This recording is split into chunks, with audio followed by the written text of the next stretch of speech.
Minta maaf kalau saya sebutkan, saya malu sangat bila pergi ceramah di sekolah-sekolah dan saya tengok pakaian guru perempuan yang sebenarnya menjatuhkan maruah guru itu sendiri.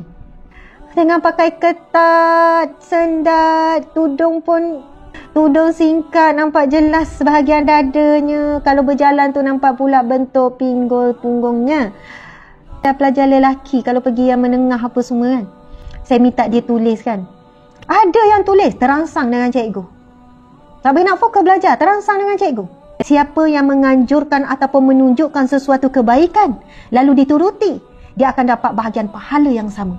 Tapi sebaliknya juga Nabi sebut, siapa yang menganjurkan sesuatu keburukan lalu dituruti, maka dia akan mendapat bahagian yang sama. Na'udzubillahi min zalik. Allahu akbar.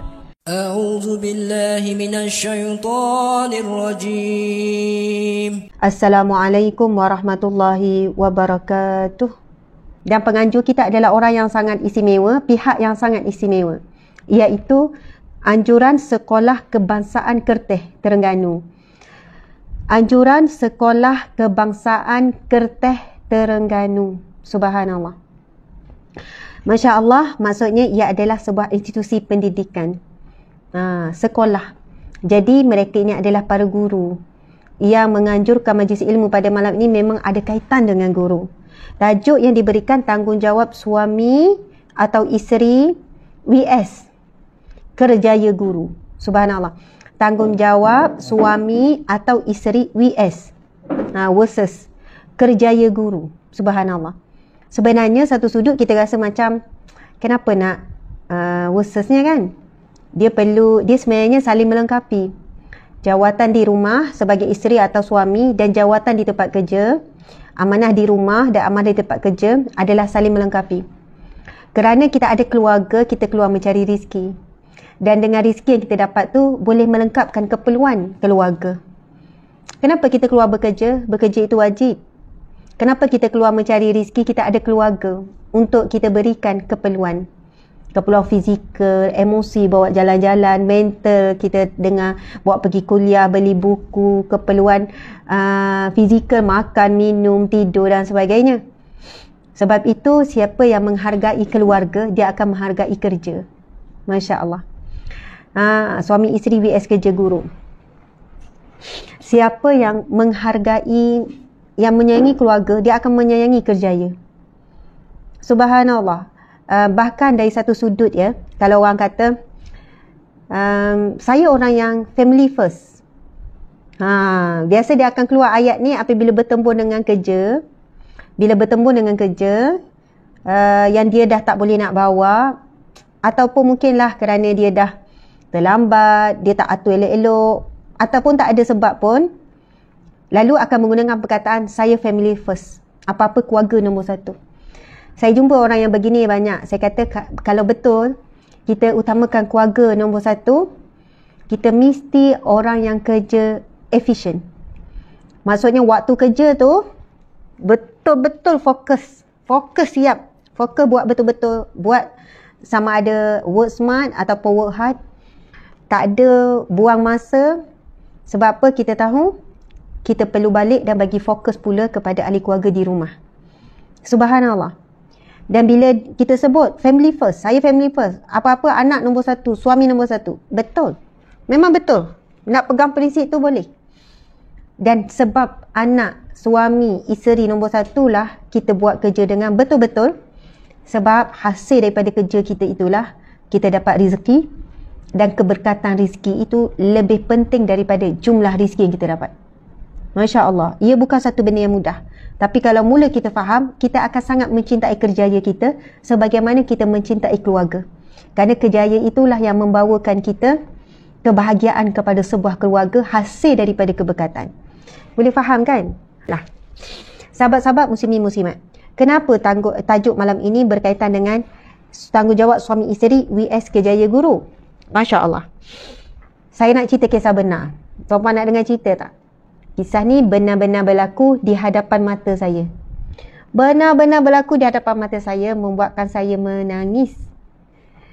Keluarga kami dalam keadaan yang terkejut. Keluarga kami kaku masa tu. Memang depan mata saya, telinga, semua jelas dengar. Anak-anak kami pun sama dengar. Masya Allah. Saya takkan sebutlah cerita ni bila, di mana ia berlaku. Sebab saya bimbang juga individu tersebut dengar. Dan saya harap beliau tidak merasakan bahawa saya satu ancaman. Sebab saya pun tak tahu dia siapa. Saya pun tak ingat dah. Masya Allah. Maksudnya hanya Allah saja yang tahu. Masa ni kami sekeluarga makan di satu tempat. Kebetulannya tempat kami makan ni di satu kawasan yang tertentu, bukan kedai-kedai makan yang di tepi jalan tu lah. Bukan tak makan kedai makan tepi jalan, memang makan. Lepas tu Masya Allah, tapi dalam kedai makan ni, sebab dia mungkin dah dekat nak tutup macam tu kan, kat kedai makan ni tak ada orang lain. Saya tengah makan dengan anak-anak, dengan suami. Mungkin kerana waktu tersebut pun membuatkan tak ada orang lain, kami je. Okey. Kemudian saya nampak ada seorang wanita, dia pun duduk meja depan saya, sebab kami pun meja last, kedua last. Tapi meja hujung tu, meja depan saya hujung tu, dia dah bersandar pada dinding. Jadi selesa lah nak duduk. Lepas tu dia terus buka beg dia dan dia keluarkan kertas-kertas peperiksaan untuk disemak. Lepas tu dia mula buat kerja semak. Saya nampak ni. Sebab dia tak tengok keliling, kiri kanan semua dia tak tengok. Kiri kanan semua dia tak tengok. Sebab saya nampak memang dia sedang fokus, tuan-puan sekalian. Dia duduk saja, lepas tu dia semak. Lepas tu datanglah si ayahnya, kan? Datang si ayah, duduk sebelahnya. Masya Allah. Si ayah tanya, nak minum apa? Dia pun kata, ikutlah macam tu. Nak makan apa? Ikutlah, ayah order je apa saja. Okay. Lepas tu, apa yang berlaku? Jelas si ayah duduk meja sebelah. Masih depan kami. Tapi tak perasan ni. Saya pun tunduk kan. Lepas tu tiba-tiba datanglah si suami. Rupanya mereka ni bercuti. Kemudian si suami dah beli tiket dah untuk naik ke satu tempat. Si suami dah beli tiket untuk naik satu tempat. Lepas tu dia ajak isteri ni yang tengah semak-semak ni. Jom. Dah. Macam tu lah. Dah. Saya buat kerja tu. Sekarang ni waktu bercuti ni. Jom. Ni, tiket dah beli dah ni. Dah beli. Lepas tu si isi pun kata. Contoh ayah, si isi kata, Abang kan dah cakap. Saya kena semak ni. Saya kena siapkan kerja saya ni. Abang naik. Abang pergilah dengan keluarga yang lain. Saya kena siapkan ni. Macam tu lah kan ayat. Lepas tu suami, alah nantilah sambung balik. Gini nanti ni. Tolonglah, saya memang nak kena siap. Saya dah cakap pada awal-awal. Macam tu lah kan perbualan ni. Sebab dia dekat. Jadi kami anak beranak ni kan sambil ni kan. Saya lagi tunduk. Sebab apa?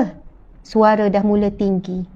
Suara suami dah mula tinggi, suara isteri dah mula tinggi. Manakala ayah yang sudah tua menunduk saja, tunduk. Masya Allah. Lepas tu mereka berbalas, sehinggalah si suami ni dengan suara yang tinggi marah lagi kepada isteri, seolahnya kami ni tak ada, padahal kami ada jelas ni sebab meja sebelah saja. Dan saya dengar dengan jelas si suami ni marah, lalu sebut depan ayah dia, seolahnya okey, antara ayat yang saya dengar ya, minta maaf sangat, antara ayat yang saya dengar, inilah dia kahwin dengan guru, kahwin dengan cikgu. Maksudnya inilah kahwin dengan cikgu, kahwin dengan guru, macam inilah. Tak habis-habis kerja, tak habis-habis ni, sikit-sikit ni. Lepas tu menyebutkan perkataan, dia kata depan ayah dia, si ayah yang tua ni, soalannya dia kata dia nak cari orang lain, nak nikah lain. Dia kata, saya cakap depan-depan ayah, saya nak kahwin, saya cari yang lain. Inilah kalau dapat bini seorang cikgu. Macam tu lah kan. Saya ni kan, ya Allah, dah menitik dah air mata saya ni. Sebab ini di tempat awam kan. Mungkin masing-masing dah hilang kawalan. Ujian apakah yang sedang mereka hadapi daripada Allah Subhanahu Wa Taala. Allahu Akbar. Muslimin muslimat. Kemudian, Masya Allah, anak-anak saya dah siap makan, suami saya dah siap makan. Saya boleh nampak si isteri ni, wanita ni menangis berterusan, menangis sambil semak kerja, menangis. Langsung muka tak angkat, tapi kerja terus buat. Semak. Lepas tu menangis. Dalam restoran tu tak ada orang lain, masih lagi ni. Lepas tu saya bagi tahu suami, bang, saya minta izin ya, saya nak bercakap sekejap dengan wanita ni. Abang pergi dulu dengan anak-anak, pergi depan-depan sikit. Macam tu lah kan. Saya ni pun berdebar sebenarnya sebab orang tengah dalam keadaan yang sangat sedih. Lepas tu saya pun bagi salam. Dia tak angkat muka. Saya pun tanya tengah cek ke. Saya kata dapat ke cek tu. Lepas tu lama dia angkat muka, dia nampak. Dia kata, ya Allah Ustazah. Lepas tu dia peluk, dia nangis. Lepas tu saya kata, dia dah tenteram sikit. Lepas tu saya tanya, kerja ni nak kena hantar bila? Sebenarnya Ustazah, saya kena hantar hari ni last. Saya sedang semak ketah periksa pelajar. Dan sebenarnya ini bukan subjek saya Ustazah. Ini bukan subjek saya. Subjek saya semua dah siap, dah settle. Tapi saya diberi tugasan tambahan untuk cek bukan subjek saya sebab guru yang berkenaan sakit.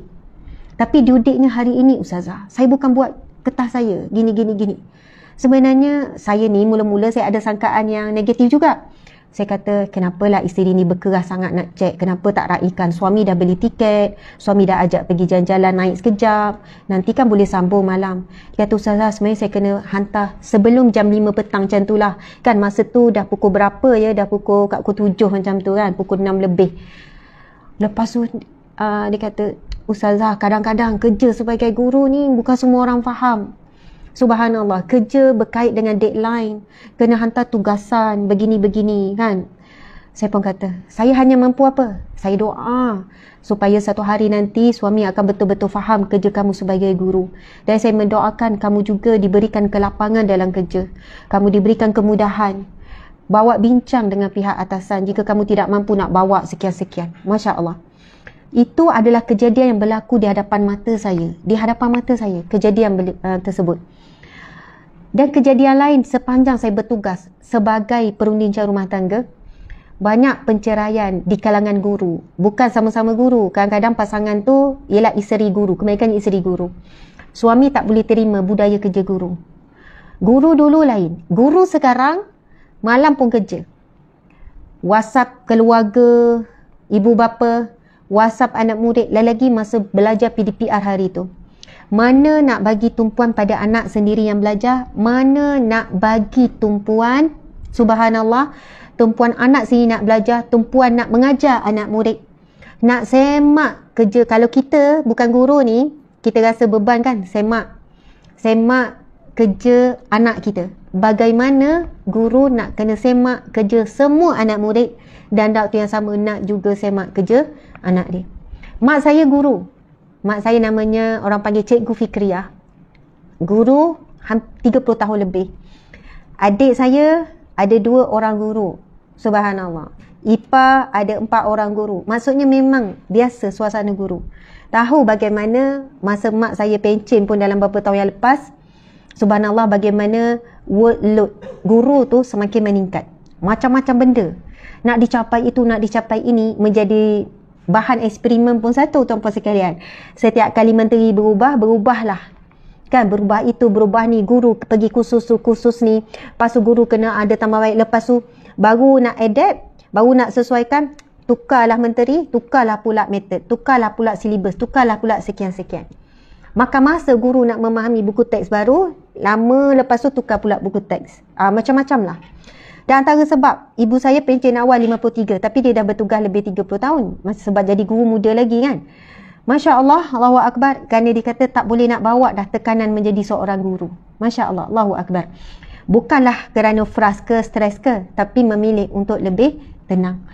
Jadi subhanallah, masa saya kerja sebagai penicah rumah tangga, memang banyak. Maksud banyak tu, saya tak adalah kata ribu ke apa, sebab saya pun lupa kan. Bila pasangan tidak memahami kerjaya sebagai guru, subhanallah, dan masyarakat masih lagi memandang bahawasanya kerjaya guru ini kerjaya yang mudah, kerjaya yang seolahnya susah apa ngajar benda yang sama, ngajar sikit-sikit, susah apa kan, gaji tinggi apa semua. Lepas tu bila guru bersuara, ada suara pula yang menafikan bahawasanya suara guru itu perlu didengar. Masya Allah. Sahabat-sahabat muslimin muslimat, pengalaman Saya cerita sikit, minta maaf lah, nanti saya akan pergi kepada tanggungjawab suami isteri dan US Kerjaya Guru ni. Anak-anak kami pernah belajar di Australia, di Queensland, Brisbane, Australia, di St. Lucia. Kan? St. Lucia School. Apa ya? St. Lucia? St. Lucia State School. Okay. Mula-mula saya sampai, anak ada 2 orang sekolah rendah, lepas tu ada yang tadika. Ini tahun 2013 kami pergi. Masya Allah. Mula-mula saya sampai, saya tengok, okey baiklah. Kita jumpa guru, hantar anak dalam kelas semua kan. Saya tengok suasana tu happening, suasana tu macam, yelah seronok apa semua. Lepas tu bila saya diperkenalkan dengan guru-guru mereka. Masa ni baru saya faham, sistem mereka macam mana. Bukan saya nak buat perbezaan, bukan nak buat pembandingan, tapi kita mungkin boleh dapat idea daripada ni. Lepas tu saya diperkenalkan, okey, ini adalah guru kelas anak anda. Kan, ini guru kelas anak anda. Dia kenakan 2 orang saja guru kelas. Saya kata, 2 orang je guru kelas? Ya, 2 orang saja. Bukan guru kelas, guru yang akan mengajar anak kita 2 orang saja. 2 orang je. Semua subjek 2 orang saja.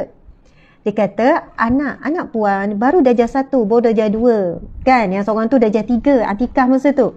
Kan, baru darjah 3. Kanak-kanak lebih banyak diajar sekian-sekian. Dia dijelaskan lagi ni gini. Jadi 2 orang guru ni dah boleh cover semua subjek. Dengar dulu sampai habis ya. 2 orang ni, tetapi ada beberapa subjek, contoh muzik dia kata. Lepas tu adalah subjek lain, anak-anak ini akan diajar oleh guru khusus. Tetapi, lepas tu saya kata, susahnya, kesianlah cikgu ni nak ajar semua. 2 orang guru ni, dia hanya mengajar kelas ini sahaja. Contohnya, ada kelas 10 kelas lah, darjah 3. Ataupun ada 8 kelas, ataupun 5 kelas. Masya Allah. Cikgu ni tak akan berpindah pun kepada guru lain, ke kelas lain. Kan cikgu kita 1 jam kat sini, okey bernafas sikit, letih sikit, berpindah pula ke kelas lain. Dah pening hadap anak murid kelas ni, dah letih, dah habis dah suara, kena pindah kelas lain pula. Lepas tu tekan tenaga apa semua, penat, pindah kelas lain pula. Kalau hari tu ada 6 kelas, 6 jam mengajar. Kalau ada 4 kelas, 4 jam mengajar. Dengan menghadap anak murid yang berbeza. Masa tu dia kata, jadi sepanjang tahun, guru ni hanya berhadapan dengan anak murid yang sama. Dia kata, betul? Selepas anak kami belajar sebulan, 2 bulan, 3 bulan, anak murid ni dengan guru 2 orang ni, sangatlah rapat, sangatlah saling berkasih sayang macam ibu angkat. Bila datang sekolah, peluk, madam, peluk, rindu. Kalau cuti, jangan haraplah nak duduk lama. Umi tak sabar nak pergi sekolah ni. Sebab apa? Cikgu ni, sebab dia hadap 30 ataupun 20 orang ini saja, jadi dia tak stres. Dan dia jadi rapat, bonding tu kuat. Subhanallah, sebab dia tak hadap pelajar-pelajar lain. Dan dia cuba cover semua subjek, dan dia hadap itu saja, dan dia sangat kenal anak kita. Bila pergi, anak awak sekarang dah pandai ni, dah pandai ni. Anak awak sekarang gini-gini. Anak awak sangat bagus, amazing. Banyak puji-puji. Saya sebutkan begini, saya nak bagi tahu. Tekanan dan beban berat guru kita di Malaysia sangat berat sebenarnya. Sangat berat. Di sana, profession guru adalah satu profession yang sangat tinggi dan dilihat sebagai high class. Antara bayaran gaji paling tinggi, ya, dan diusahakan bagaimana nak mengurangkan bebanan kerja guru, dan dia usaha sedaya upaya untuk adanya sistem yang meringankan. Sebab apa? Penting sangat emosi guru, penting sangat kesihatan guru, penting. Sebab proses yang paling besar dalam membentuk sesuatu generasi ke, ummah ke, tamadun ke, adalah terletak pada pendidikan.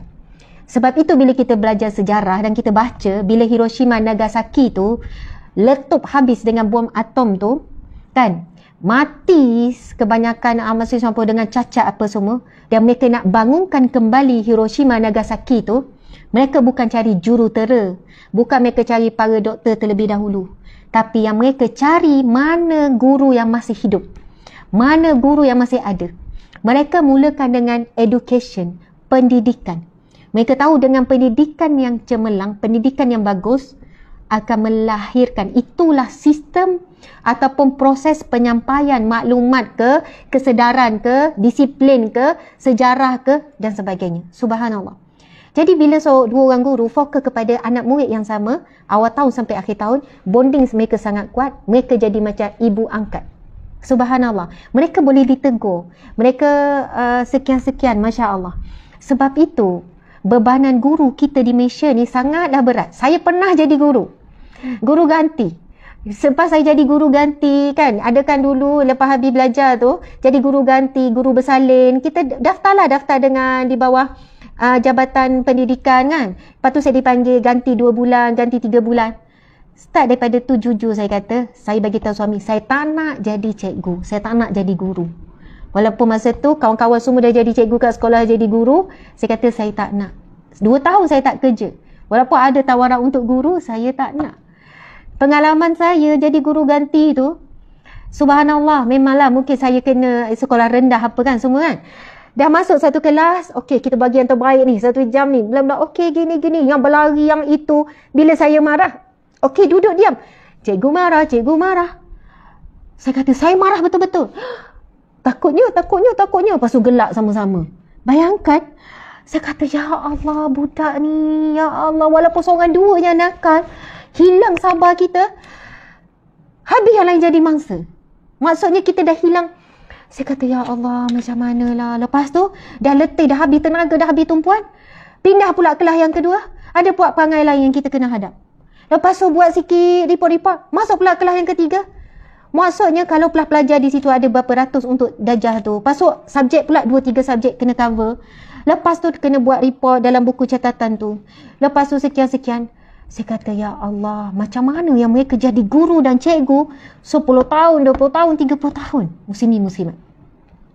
Dan sekarang saya nak masuk kepada bab apa?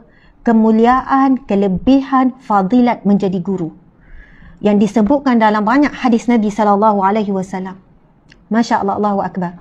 Allah memang memilih hamba-hambanya untuk menjadi seorang guru, seorang ini belum lagi, ya Allah, cerita adik saya, kalau saya nak sebut kan, adik-adik saya cerita, dia kata, Kak Mak, contohlah nama dia Siti, bukan nama yang sebenar, macam betul kan ataupun Nur lah, tak ada nama adik-adik saya Nur ya. Nur nak cerita, dia kata kat sekolah pegang jawatan sampai 10 contoh tapi ni kisah benar ni, bahkan lebih. Jawatan apa banyak sangat, saya tanya. Jawatan ni, jawatan tu, jawatan ni, bla bla bla.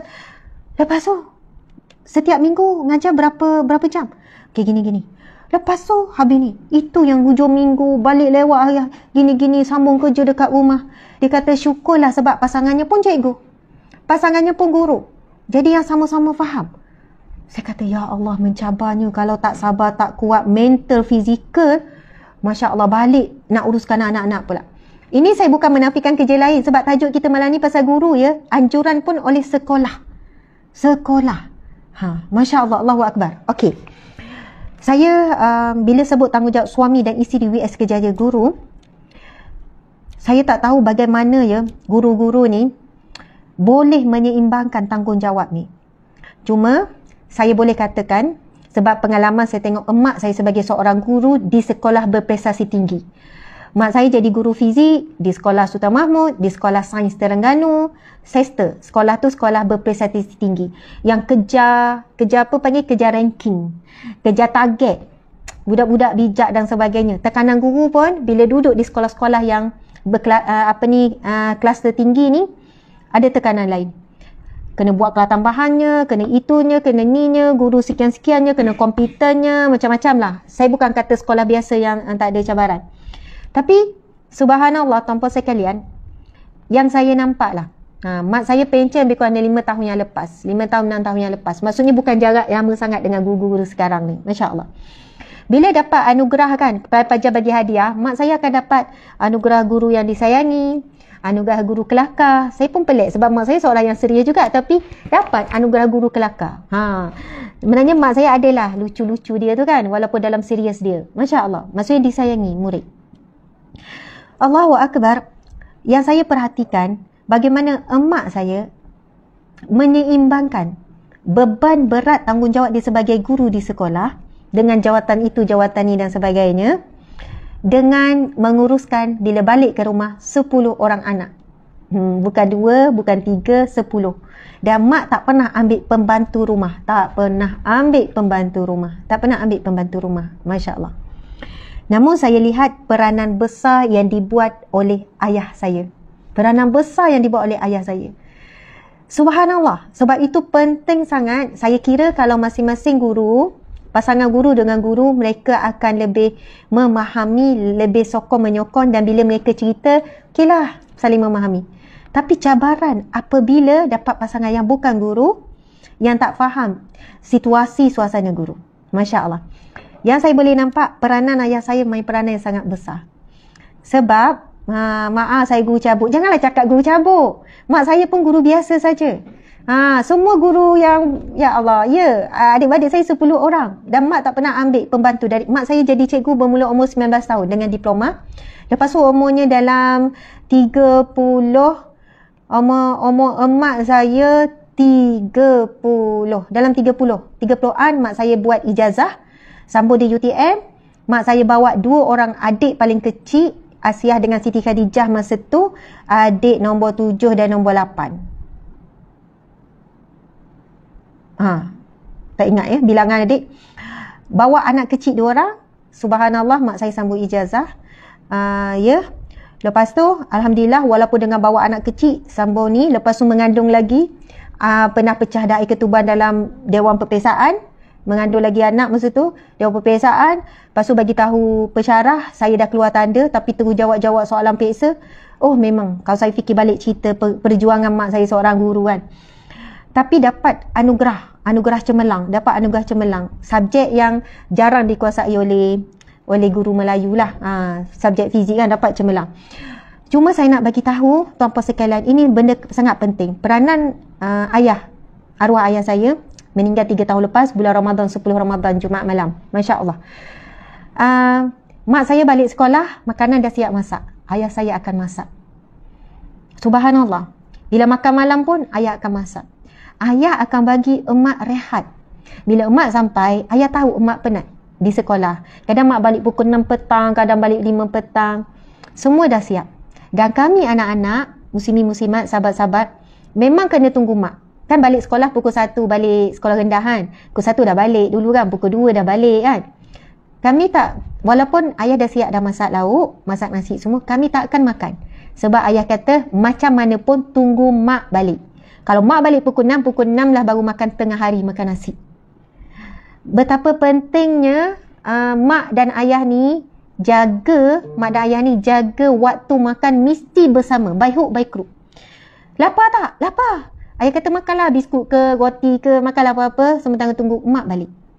Sebab saya kira emosi ibu ni kan, bila balik, kalau contoh mak balik pukul 3, ayah bagi mak rehat dulu. Ayah bagi mak rehat, masuk bilik. Sebab apa yang saya tengok? Sebab mak tak berhenti bersalin, mengandung bersalin. Bila mak balik, pergi ambil adik dekat rumah pengasuh, belakang rumah, mak akan duduk dalam bilik, bagi susu, mak akan baring, mak akan tertidur. Lepas tu nanti, ayah akan kejutkan, kita makan sama-sama. Masya Allah. Di situ saya lihat pengorbanan dan peranan seorang suami menjaga emosi isteri, iaitu bagi susu anak tu pun dah satu keperluan emosi. Rehat, tidur, Masya Allah, kemudian dikejutkan. Dan ayah memang tak bagi kata, okey, dah siap makan, anak-anak yang akan kemas, yang akan hidang.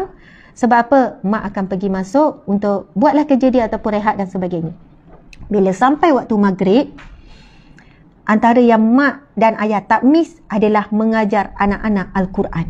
Dan saya kira walaupun masa emak dalam mendidik anak-anak ni tak lama, tetapi kerana ada waktu yang paling berkualiti. Subhanallah, paling berkualiti. Walaupun masa tak banyak. Sebab saya ingat lepas isyak apa mak dah penat, mak dah tidur awal. Bangun pagi besok kena bangun awal-awal. Anak 10 orang, urus basuh kain, itu, ini, macam-macam tengok. Ya Allah, saya faham bagaimana keadaan mak.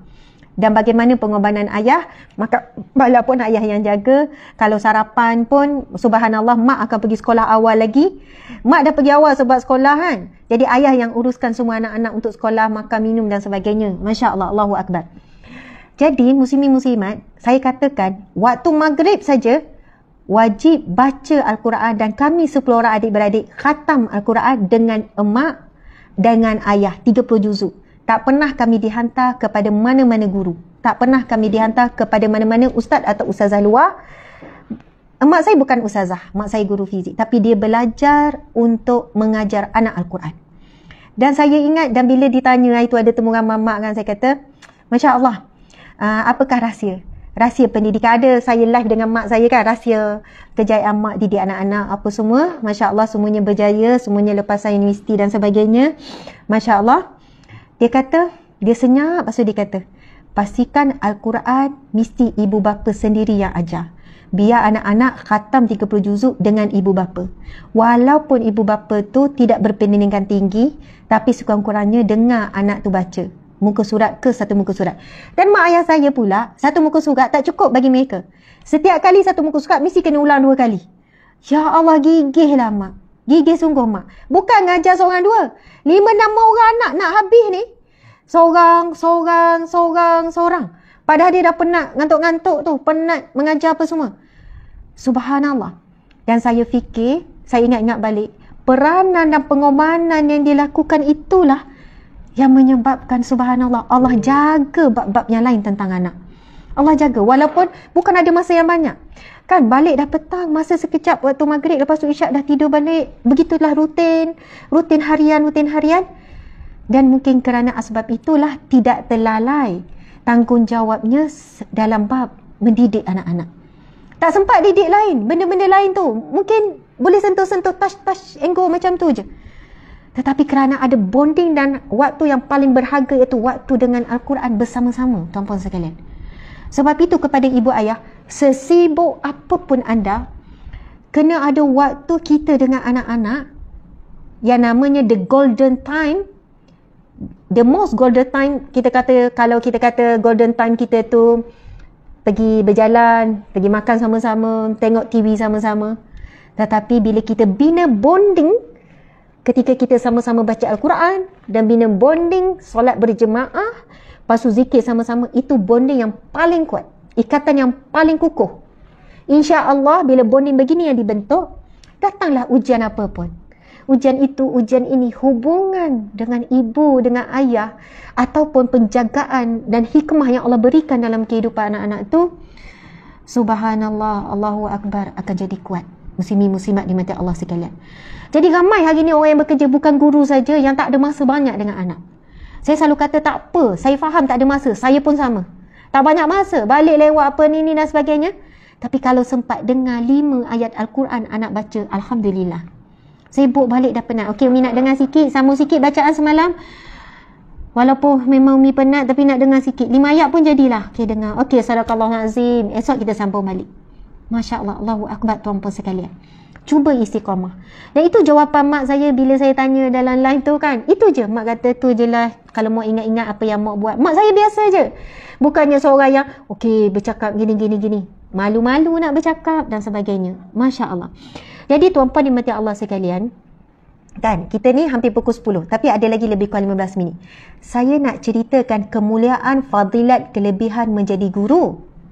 Dan jangan kita letakkan dan sempitkan guru yang di sekolah saja.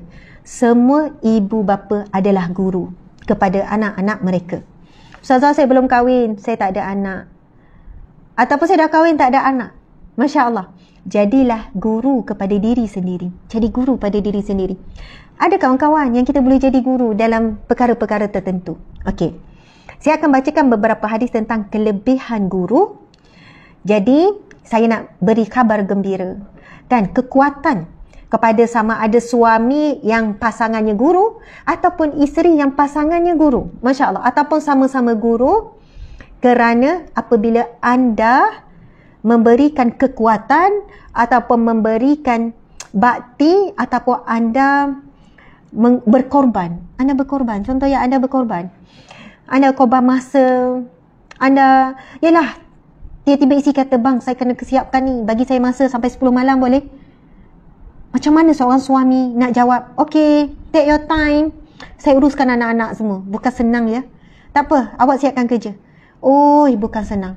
Tetapi mudah-mudahan dengan membacakan beberapa hadis Nabi, keutamaan, fadilat, kemuliaan guru ni, sebenarnya, walaupun anda bukan guru, anak anda guru, mak ayah guru, pasangan guru, ataupun adik-adik guru, dan anda memberikan dorongan, semangat ataupun anda memudahkan urusan-urusan guru, anda juga akan mendapat bahagian pahala yang sama. Anda juga akan dapat. Subhanallah. Sebenarnya motivasi suami saya macam itulah selalu. Kan? Dia boleh membenarkan saya untuk okey ceramah, okey pergi sana, okey pergi sini, dia jaga anak, dia uruskan anak, dia masuk dalam semua grup sekolah anak sebab dia tahu saya tak boleh disibukkan dengan urusan-urusan tu. Sebab dia kata dia tak perlu susah payah ceramah macam saya, baca buku macam saya, hadapi kecaman macam saya. Sebab insya-Allah dia kata ada bahagian dia kerana dia menyokong dan memudahkan saya. Masya Allah. Hidup kita tentang apa tuan-puan sekalian? Tentang bagaimana kehidupan selepas mati, bukan kehidupan sekarang. Bagaimana kehidupan kita selepas mati? Dalam kubur, di padang mahsyar, dan adakah kita akan berakhir di syurga?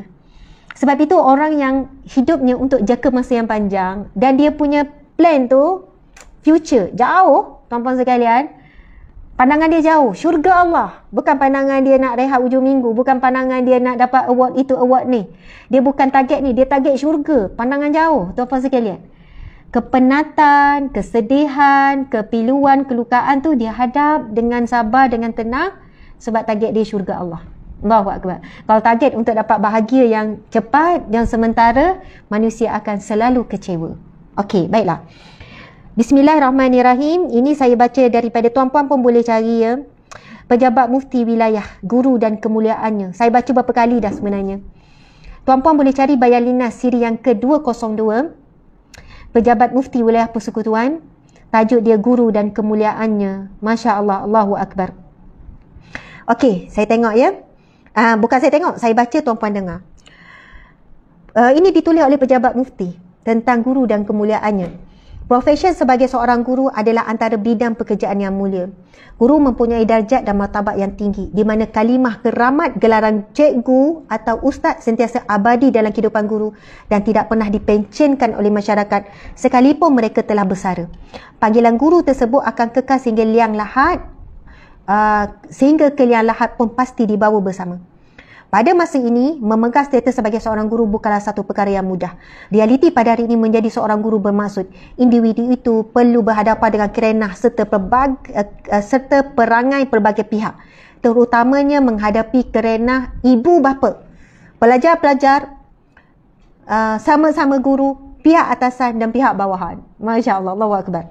Ia bukanlah satu perkara yang mudah, namun memerlukan kepada kesabaran dan kesungguhan. Subhanallah. Okey, Sayyidina Ali kata manusia ada 3 jenis. Seorang alim Rabbani yang takut kepada Allah dan seorang murid pelajar ingin selamat, dan selain daripada itu rakyat jelata yang mengikut tiap suara seruan condong mengikut arah angin. Masya Allah. Beliau juga berkata, subhanallah, ilmu lebih baik daripada harta. Ilmu menjaga dirimu sedangkan kamu menjaga harta, dan ilmu bertambah jika disebarkan sedangkan harta berkurang jika dibelanjakan. Dan ulama itu akan tetap hidup selamanya meskipun jasadnya tidak ada, dan ajaran mereka selalu diingati dalam hati. Ini kata-kata siapa? Sayyidina Ali radhiyallahu anhu. Saya ulang lagi sekali kepada wahai para guru, dengarkanlah kata sahabat baik Nabi sallallahu alaihi wasallam, dan kalimah para sahabat ini sangat dekat dengan apa yang disampaikan oleh Rasulullah. Sayyidina Ali berkata, ilmu lebih baik daripada harta. Subhanallah. Jika kita tahu hakikat kemuliaan orang yang memiliki ilmu, maka manusia akan mengejar ilmu dan akan mengejar kedudukan orang yang menyampaikan ilmu. Manakala guru memang semestinya adalah orang yang berilmu. Jika tidak, anda tidak dilantik menjadi guru. Kalaupun anda nafikan, saya ni tak ada ilmu pun, itu adalah kata-kata rendah diri. Hakikatnya anda ada ilmu. Kerana ilmu yang anda ada, anda diiktiraf dan anda diberikan tugasan. Masya Allah, Allahu Akbar. Anda diberikan tanggungjawab. Baiklah. Ilmu lebih baik daripada harta. Ilmu akan menjaga dirimu sedangkan kamu menjaga harta. Ilmu akan bertambah jika diberikan. Jika diberikan, ilmu akan bertambah. Sedangkan harta akan berkurang apabila dibelanjakan.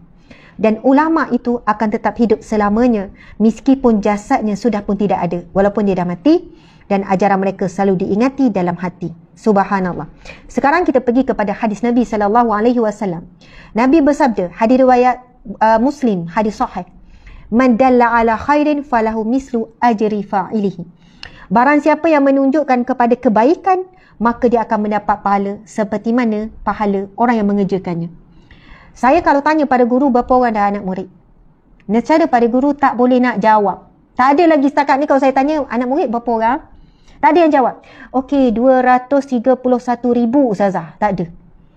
Saya rasa anak murid kalau dah kerja selama 30 tahun, 20 tahun jadi guru, Masya Allah, mungkin anak murid dah puluh ribu ataupun ratus ribu.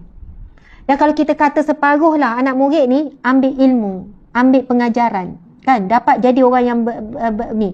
Walaupun anak murid tu, subhanallah, kita kata anak murid tu memang dah bagus, memang dah baik, saya ni menyampaikan gini-gini je.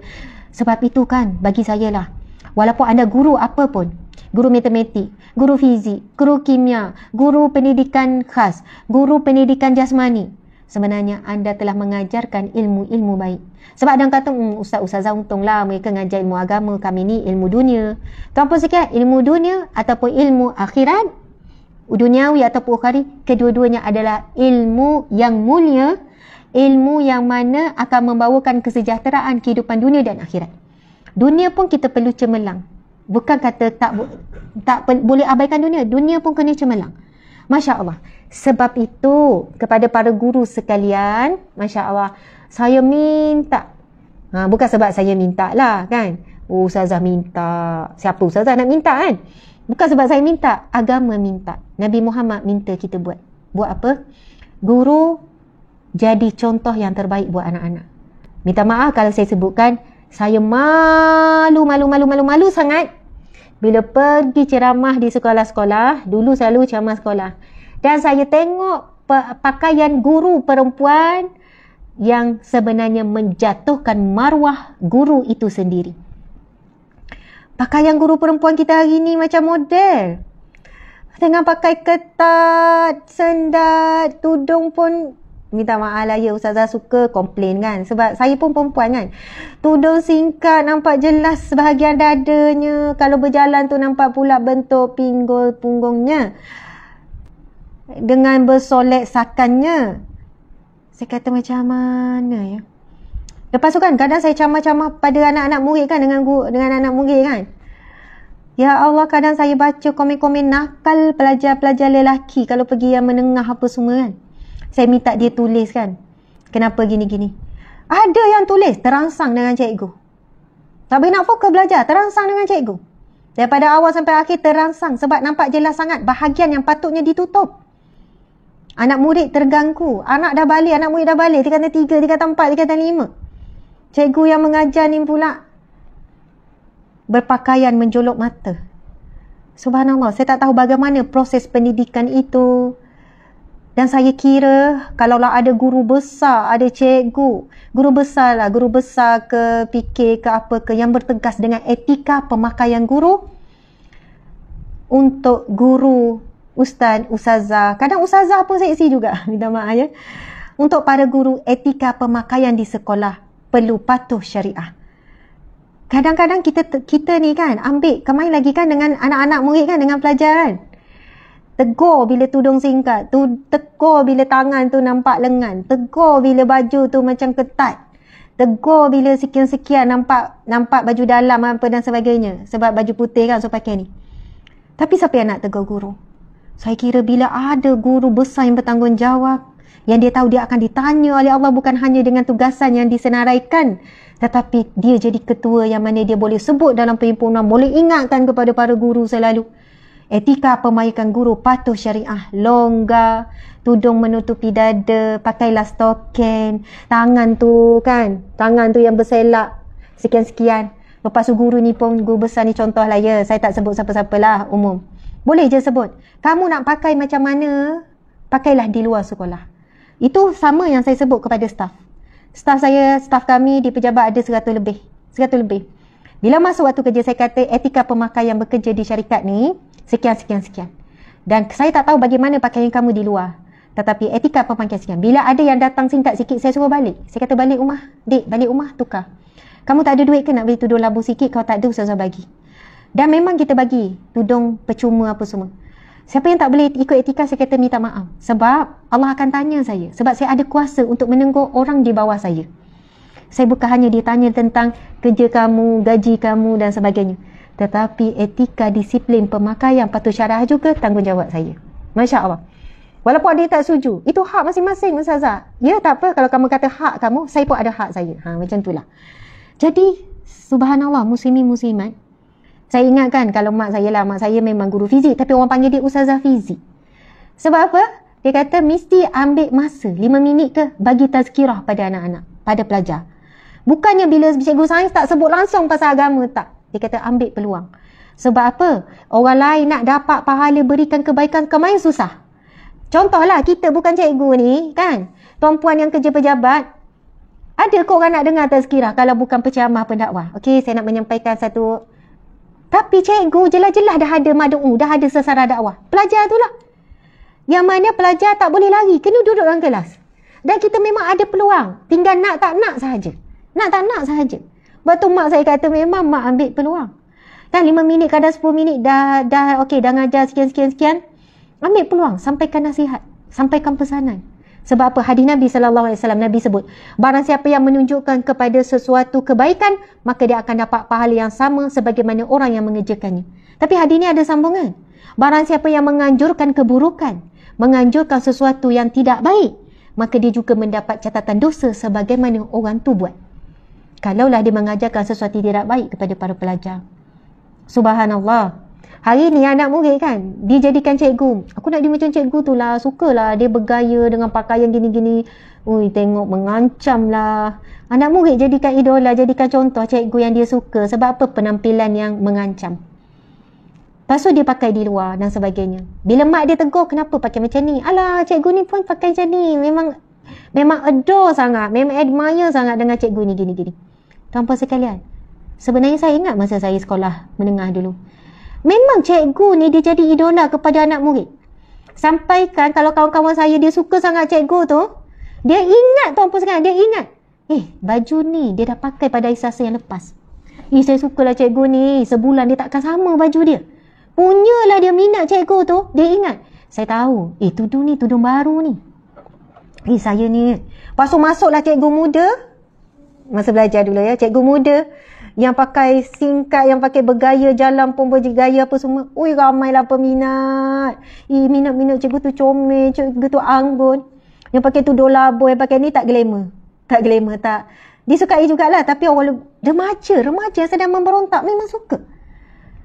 Tuan-puan sekalian, subhanallah, guru bukan menyampaikan ilmu, tapi menyampaikan adab, menyampaikan akhlak, membentuk peribadi, membentuk perspektif pemikiran anak murid dan sebagainya. Subhanallah, Allahu Akbar. Bayangkan apabila anda menunjukkan contoh yang baik, sehingga anda diidolakan, anda dijadikan sebagai satu benchmark. Saya nak jadi macam ni, saya nak pakai macam cikgu ni, saya sukalah cikgu ni, gini. Kita dah mati, tapi pahala mengalir. Sepanjang anak murid tu tutup aurat, asbab inspirasi kita tak tahu. Tetapi pahala non-stop kita dapat. Sebagaimana hadis Nabi yang sahih riwayat Muslim ini.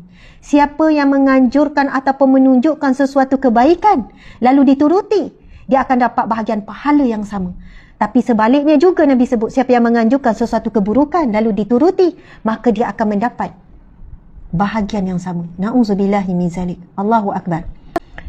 Tuan-puan sekalian, anak-anak kita, pelajar-pelajar kita, Masya Allah. Okey, kita boleh fahami beginilah.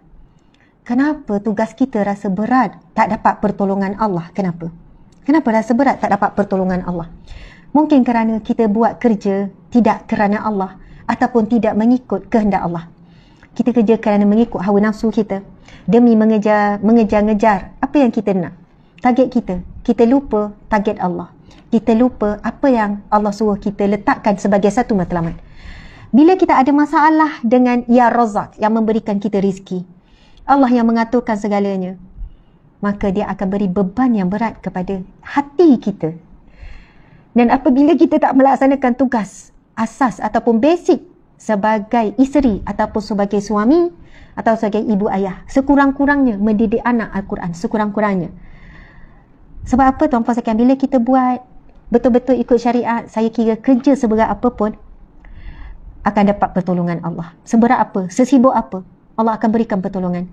Sama ada pertolongan dalam boleh datang dalam bentuk anak-anak okey, mudah dibentuk, mendengar kata. Padahal tak ada banyak masa pun mendidik. Allah beri sebab Allah tahu kita menghabiskan masa yang banyak untuk kerja-kerja di sekolah, mendidik anak orang lain. Dan kita pun mendidik dengan cara yang Allah redha, dengan cara Allah suka. Bagaimana kita bawa diri kita sebagai pendidik yang layak dipanggil sebagai guru, ustaz, ustazah dan sebagainya. Masya Allah, Allahu Akbar. Sebab itu, tugasan mendidik bermula dengan mendidik diri sendiri. Itulah cabaran besar. Cabaran besar pendidik hari ini bukan anak murid, bukan tugasan, tetapi diri sendiri. Subhanallah, guru-guru bila berjalan, bila bercakap, bila dia mula mengajar, bila dia masuk kelas dengan cara adab akhlaknya, dengan dia nak letak buku pun bismillah, dengan mulakan okey, baca Al-Fatihah, mulakan kelas. Subhanallah, okey, kita tutup kuliah kita, sesi pengajian kita dengan surah Wal-As dan tasbih kafarah. Ustazah doakan untuk kamu semua, ya Allah, jadikanlah anak-anak muridku ini, ya Allah, anak yang soleh-solehah. Ya Allah, anak-anak muridku ini, ya Allah, daripada berbagai latar belakang, ya Allah. Ya Allah, pemudahkanlah. Bayangkan ya, kalau guru masuk dengan mulut Al-Fatihah, syaitan dah lari. Guru tutup dengan doa, ya Allah, aku redha terhadap semua anak-anak muridku ini, ya Allah. Dunia dan akhirat, ya Allah. Berikanlah mereka pasangan yang baik. Contohlah kan. Mungkin buat 1 minggu tak nampak kesan lagi. Buat 2 minggu, buat 3 minggu, buat 4 minggu. Masya Allah, Allahu Akbar, muslimin-muslimat. Dalam kepala saya ada beberapa orang guru di sekolah rendah dan sekolah menengah yang terpahat. Guru yang banyak mendoakan anak murid. Guru yang banyak memberi inspirasi. Keikhlasan hatinya mendidik itu tidak memerlukan dia menggunakan tenaga yang banyak untuk mendidik anak. Subhanallah, aura yang dia bawa sangat luar biasa. Mungkin kerana keikhlasan hatinya. Lalu Allah memudahkan urusannya di sekolah. Allah memudahkan juga urusan dan tanggungjawabnya di rumah. Masya Allah, Allahu Akbar. Dan sebagai penutup, sahabat-sahabat, muslimin muslimat yang dikasihi Allah sekalian, wahai para suami, wahai para isteri, wahai para ibu dan ayah, tidak ada siapa yang boleh gantikan tempat kita. Sebagai isteri, sebagai suami, sebagai ibu ayah dan sebagai seorang guru. Tak ada siapa boleh ganti. Tetapi, saya selalu sebut benda ni. Dengar ya. Nak suruh dengar. Nak terima tak terima, terpulang. Tetapi tugasan kita, ada orang boleh ganti. Contoh Ustazah, contoh. Macam tu kan. Contoh apa? Okey, baiklah. Saya, anak 7 orang kan. Saya tak nak gantikan diri saya dengan sebagai ibu dengan orang lain. Saya cemburu kalau anak saya lebih sayang guru. Saya cemburu kalau anak saya sekian-sekian. Diri kita tak ada ganti. Tak boleh ganti orang lain. Tapi kerja kita boleh digantikan. Bila saya dah masuk anak yang ke-4, ke-5 kan. Saya minta dengan suami. Contoh saya minta dengan suami. Bang, saya bukan tak boleh masak. Tapi bila saya masak, balik rumah, balik kerja kan. Masa kerja pejabat ni. Saya masak. Perasan tak saya jadi marah-marah budak-budak? Saya, mungkin sebab saya penat apa ni. Jadi, suami saya kata, jadi, Acik tak ambil mangkuk tingkat? Kalau kat Negeri Sembilan ni ada. Saya rasa mana-mana pun ada. Cari je mangkuk tingkat. Mangkuk tingkat, ada lauk, ada sayur, lepas tu ada kuah. Macam tu lah. 3 mangkuk tingkat. Saya ambil dalam tempoh beberapa bulan. Makan tahun juga kot. Jadi, mangkuk tingkat tu dihantar kat pejabat. Saya bawa balik rumah, saya dapat balik lauk. Tinggal saya balik panaskan. Saya pergi jumpa orang yang masak apa semua tu, tengok bersih puas hati. Saya balik tinggal masak ni je. Mungkin bagi setengah orang, alah masak tak susah lah Ustazah, simple. Saya cakap dekat suami, bang tak payah saya tak masak, nanti lepas maghrib kita ngaji, saya tak adalah penat sangat. Lepas nak masak satu hal, nak ngemas satu hal, nak apa ni, ginilah. Akhirnya asyik miss je sebab tak penat, tak larat dan sebagainya. Ataupun saya jadi monster, saya jadi raksasa pada anak-anak. Itu yang saya paling tak suka lah. Sebab kita penat, lepas tu balik nak masak pula, lepas tu anak pula nak dengan kita, lepas tu mengengek gini-gini, kita dah jadi raksasa, dah bertukar rupa, dah tak ada ustazah dah. Kan? Fire sana, fire sini. Macam tu lah tuan-puan sekalian. Saya pun kata saya tak boleh lah.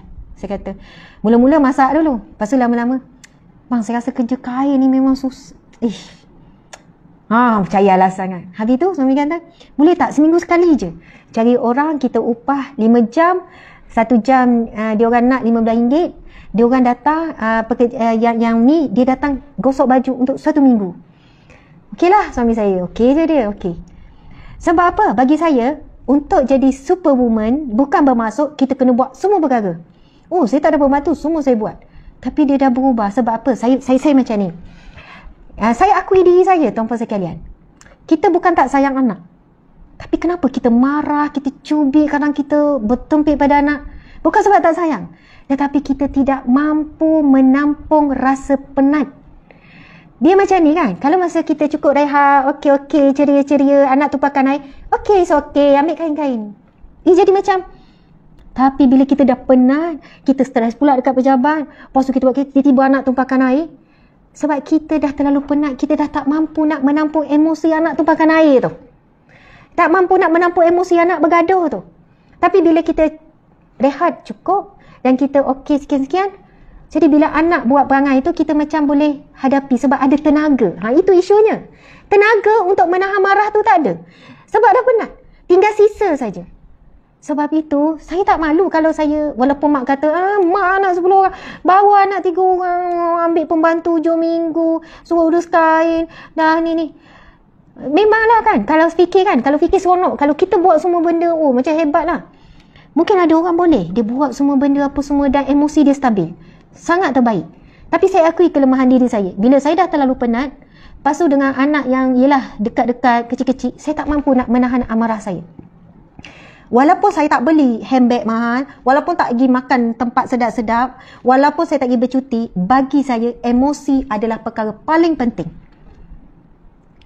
Kalau perlukan keluar belanja yang banyak untuk beli makanan yang kita rasa, kita yakin ni, untuk upah bayar orang. Ada orang yang saya jumpa, sayanglah Ustazah, sayanglah. Ada orang ni dia kata sayanglah nak bayar RM50. Baik saya gosok sendiri. Saya kata lepas gosok, puan buat apa?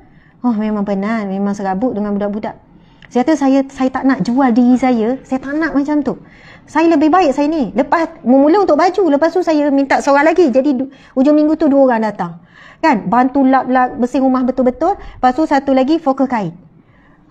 Dan saya pernah jumpa seorang wanita ni kata, Ustazah tahu tak, hadiah yang paling saya hargai daripada suami, dia sudi rumah. Hadiah apa puan? Bila suami saya bagi pembantu hujung minggu. Oh, pas sudi rumah? Ya Ustazah, saya dapat pembantu hujung minggu tu yang datang 4 jam tu Ustazah, macam saya dapat lebih, saya bahagia daripada saya dapat emas. Saya tak dapat semua tu tak apa, tapi saya ada orang yang saya tolong buat ni, tolong saya untuk ni, tolong gulung-gulung kapet, tolong ni. Lepas tu kan, ada suami kata, Ustazah memang saya perhatikan emosi isteri saya berbeza sangat sejak saya cari orang yang kerja hujung minggu. Tuan-puan sekalian, orang yang kerja hujung minggu ni memang ramai. Cari je. Cari dalam, kalau di sini ada senawang macam-macam ada, senembang macam-macam ada, banyak grup kan. Datang rumah, tengok cara dia kerja, kita puas hati, jaga baik-baik, bagi lebih. Dia suka datang untuk bantu. Kalau orang tanya Ustazah macam ada 7 orang anak, macam itulah rahsia dia. Subhanallah. Ya, saya juga. Dan ia bukan memalukan, bukan jatuhkan maruah. Bahkan Nabi juga menyediakan pembantu kepada isteri. Isteri Nabi ada pembantu. Masya Allah, Allahu Akbar. Jadi, bagaimana kita nak menguruskan tanggungjawab yang banyak, tugasan di sekolah, tugasan di rumah. Bincanglah dengan suami. Kita tak boleh diganti dengan orang lain, tapi kerja kita boleh diganti. Masya Allah, Allahu Akbar. Semoga dapat sedikit sebanyak ilmu, pengetahuan, lebih kurang dalam 4,000 lebih, 4,600 yang hadir IG dengan FB pada waktu malam yang begini. Saya kira ia adalah satu jumlah yang sangat bagus, kehadiran yang sangat baik daripada tuan-puan sekalian. Dan saya nak ucapkan juga terima kasih kepada pihak penganjur. Terima kasih banyak-banyak. Kita mendoakan pihak penganjur mendapat barakah, mendapat kebaikan kerana dengan penganjuran anda, iaitu anjuran Sekolah Kebangsaan Kerteh. Anjuran Sekolah Kebangsaan Kerteh, ramai yang dapat manfaat, ribu-ribu. Dan biasanya lepas habis live, puluh ribu. Boleh pergi kepada ratus ribu. Jadi pahalanya mengalir kepada pihak penganjur. Alhamdulillah. Saya sebagai perantaraan saja.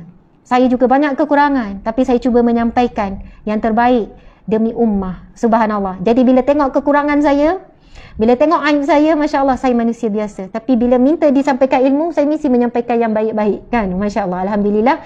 Terima kasih banyak-banyak. Minta maaf. Kesilapan, kekurangan. Jangan salah faham. Kena dengar daripada awal. Mungkin masuk tengah-tengah kan. Ada yang tak setuju ke apa semua dan sebagainya. Terima kasih sekali kepada pihak penganjur. Selamat berehat semuanya. Jangan lupa sebelum tidur, pastikan kita dah baca surah Al-Mulk, surah As-Sajadah, ambil wuduk, sunnah Nabi ambil wuduk sebelum tidur, dan Nabi merapatkan kedua tangan, maksudnya Nabi buat dalam bentuk doa. Nabi baca 3 kul huwallah, kul a'udzu bil falaq, kul a'udzu binas, kemudian Nabi hembus kepada 2 tangan dan Nabi sapu ke seluruh badan. Mana yang boleh dicapai? Itu hadis yang sahih. Itu cara Nabi buat. Kemudian Nabi memberi pesan kepada anaknya Sayyidatina Fatimah supaya membaca zikir Subhanallah 33 kali, Alhamdulillah 33 kali, Allahu Akbar 34 kali. Cukup 100. Yang mana Nabi kata kepada anak dia Fatimah, ketika anak dia Fatimah meluahkan keletihan, rasa penat, letih menguruskan rumah tangga, menguruskan binatang ternak. Bila Sayyidina Ali pergi perang dan tempoh yang lama, pergi buat kerja dakwah, dia uruskan anak-anak, dia juga uruskan sumber makan, minum dan sebagainya. Bila dia dah rasa terlalu letih, tangan dah luka-luka, dah kasar dan sebagainya, minta dengan ayahndanya yang tercinta iaitu Nabi Muhammad kita untuk diberikan seorang pembantu. Sebab apa? Masa tu balik pada perang, ada ramai tawanan perang yang dibawa balik. Lepas tu bila Sayyidah Fatimah dengar ada tawanan perempuan, maka Sayyidah Fatimah minta berilah seorang pembantu. Lalu Nabi kata balik dulu, wahai anak-anakku, balik rumah dulu.